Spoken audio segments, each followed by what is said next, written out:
වාලච්චේන කඩදාසි කම්හල. මීට දශක 4කට පමණ පෙර වාලච්චේන යන නමින් ඇසෙන බොහෝ දෙනෙකුගේ මතකයට නැගුණේ එහි පිහිටා තිබුණ කඩදාසි කර්මාන්ත ශාලාව. නමුත් 90 දශකයේ වාලච්චේන කඩදාසි කර්මාන්ත ශාලාව වසා දැමීමත් සමග ඒ බොහෝ දෙනෙකුගේ මතකයෙන් පිළිග ගොස් තිබුණා. දිගු කලක් අක්‍රීය තත්ත්වයෙන් තිබුණ මේ කඩදාසි කම්හල පසුගිය මැයි මාසයේ නඩු විවෘත වුණා. 1947 බලයට පත් වූ එක්සත් ජාතික පක්ෂ රජය විසින් මෙම කඩදාසි කම්හල 1951 වසරේ වාලච්චේන කඩදාසි කම්හල ලෙස මුල්ගල් තැබුවා. එදා නැගෙනහිර ජර්මන් රජය අන්දාරින් මේ කම්හල ඉදිකරනු ලැබුවා. 1952 මහ මැතිවරණයෙන් පස්සේ බලයට පත් වුණු එක්සත් ජාතික පක්ෂ රජය කර්මාන්ත අමාත්‍ය ධූරය පොන්නම්මලට හිමි වුණා. ඒ නිසා ඊට පෙර මේ කර්මාන්ත ශාලාව ඉදිකිරීමේ කටයුතු ඩඩ්ලි සේනානායක රජය යටතේද සාර්ථකව ක්‍රියාත්මක වුණා.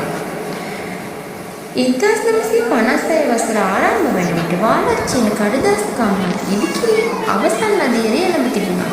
දිගු කලක් බොහෝ දෙනෙකු කළ කැපකිරීම මල්පල ගන්වමින් 1956 වසරේ වාලච්චේන කඩදාසි කම්හල ස්ථාපිත කරනු ලැබුවේ නැගෙනහිර කඩදාසි සංයුක්ත මණ්ඩලය නමින්.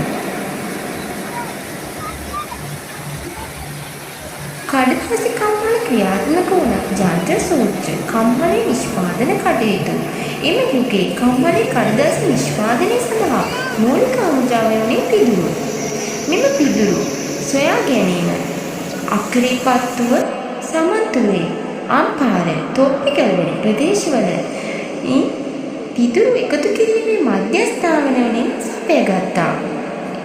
කර්මාන්ත ශාලාව තිබුණු පහසුකම් අක්කර 525ක බිමක හිමිකම් කී කඩදාසි සමාගම ඉන් අක්කර 100ක් පමණ යොදාගෙන කර්මාන්ත ගොඩනැගිලි සංකීර්ණ ඉදිකර තිබුණා.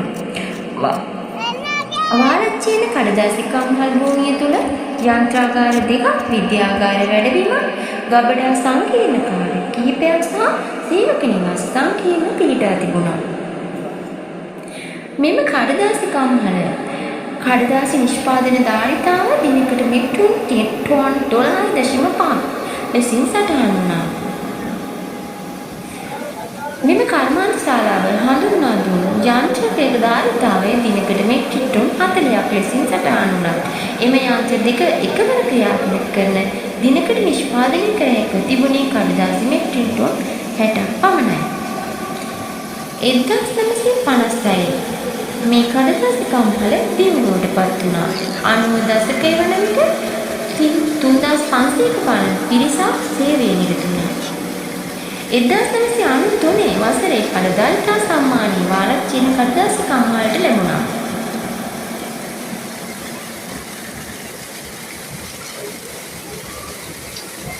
එදා 1994 වසරේ ඉන්දීය රජය සමග අස්ථාකලන වෙළඳ කිවිසුමෙන් පසුව බදු මුදල් 5% දක්වා අඩු කරනු ලැබුවා. වාලච්චේන කඩදාසි කම්හල වසා සැලීම සඳහා මග විවරුනේ මෙතනයි.